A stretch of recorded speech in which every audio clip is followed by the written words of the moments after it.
system, am I right, has to fulfill these requirements of radiation safety. So this is a big leap, congratulations. And now I would like to announce that we are having an eminent guest from the IAEA. She's the director of the program of PACT in cancer therapy. Actually, Professor Lisa Stevens was eager to join us in person, but due to certain circumstances, she apologized in the last minute, but insisted to be with us to participate the experience of program of action in cancer therapy in this meeting. We are lucky in this session to have the views from 3 eminent divisions at the IAEA. Every division is huge enough with its initiative, which is with each work, activities, conferences, but they are coming here to work synergistically with us, with the ISRQS, with the Egyptian Society of the Radiology. So thank you very much for being with us. The IET team, would you kindly start, Professor Lisa? Good afternoon, colleagues. I'm delighted to be able to talk with you today at the end of the session, showing how the Program of Action for Cancer Therapy, of which I'm the director, supports the integration of the various technological aspects that you've heard about, both in today's session and in previous sessions. So let's reflect a bit on the cancer control continuum. And I put this up there because one of the main goals of the Program of Action for Cancer Therapy at IAEA, in partnership with the WHO and IARC, is to ensure that radiation medicine, so the aspects of radiology, nuclear medicine, and radiotherapy, are integrated into the overall cancer control continuum. And again, just for reference, this starts with cancer prevention and goes all the way through survivorship care and includes cancer surveillance. We look at this, again, comprehensively from PACT to ensure that we are bringing experts in across the entire continuum, that we are working with stakeholders not only from ministries of health, but also ministries of education, oftentimes ministries of planning when it includes infrastructure needs. And we need to make sure from the agency's perspective, and I'm sure that Vesna talked about this, legal, policy, and regulatory frameworks are in place to ensure the safe and effective delivery of radiation medicine. We think that when looking at this holistically and comprehensively, that it actually improves outcomes and enables access to safe and effective treatment and diagnostics. We do this with the partnership of the World Health Organization and the International Agency for Research in Cancer under the umbrella of the Joint Program in Cancer Control. And I highlight these recently launched WHO global initiatives in cancer because it's in a sense an integrated approach. So WHO is focused on cervical cancer elimination, childhood cancer, and access to medicines and diagnostics, as well as the WHO Global Breast Cancer Initiative. And again, the agency comes in with very technical mandates in radiation medicine as they apply to these 3 initiatives. And with PACT, we're ensuring that any assessments that are done, and I'll talk about the integrated missions of PACT, that those missions look at the priority areas of the country and the integration of the priority activities of WHO.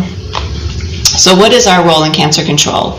Well, the agency has more than 60 years of experience with the transfer of technology, nuclear applications to member states, as well as supporting education and capacity building.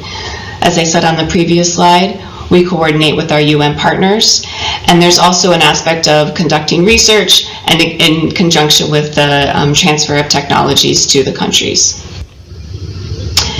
Very specifically in cancer control, again, recalling the cancer control continuum that I showed on one of the first slides, starting with prevention, where the agency has some support in terms of nutrition, but really early detection, diagnosis and treatment, and then support in palliative care. And we're ensuring that these activities are integrated across the various technical departments and with the technical cooperation department where PACT sits. And that all of this is done in cooperation and coordination with our partners at WHO and IARC. So if we look specifically at PACT and how we support SDG 3, good health and well-being, and ensuring that the technical aspects of the IAEA mandate are well integrated into this comprehensive approach to cancer control.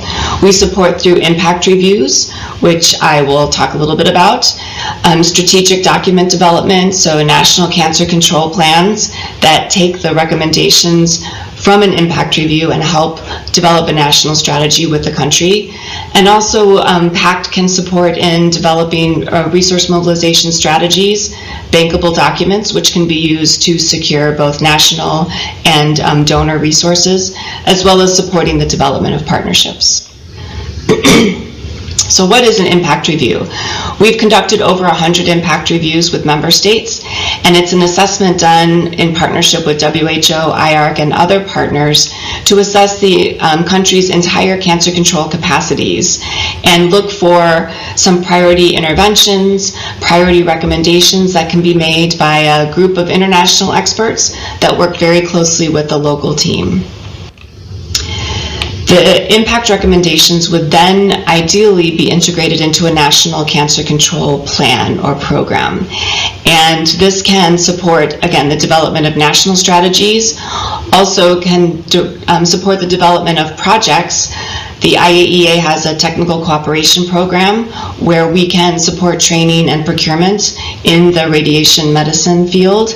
And WHO and IARC also have specific ways to support countries to implement either impact recommendations or recommendations in a national cancer control plan. So here's information on how to partner. We have pipelines of experts, and I will ensure that these slides are available for the participants. One initiative that I want to highlight, because again, this shows the integration from the IAEA side of radiation medicine into holistic cancer control, is the Rays of Hope initiative that was launched by our Director General last World Cancer Day. There are many aspects, including assessments, looking at capacity building, support for radiation safety and quality, regional anchor centers that can support training and capacity building, as well as provision of experts. In a nutshell, it's a holistic and comprehensive approach that builds on some of these normative documents that have been developed with WHO. And I thank you. My 7 minutes are up. But again, I hope that this pulls together what you heard from my colleagues Miriam and Vesna earlier in the presentation, showing how we work together internally as well as with partners. Thank you.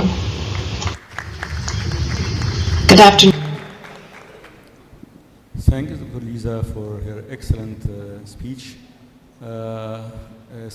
Finally, I thank all speakers, international speakers who's helping us in implementing our radiation safety, and national speakers. I would like to invite all speakers to take a group picture, and after that all attendee for radiation safety lectures to another group lecture or group photo. Please, speakers.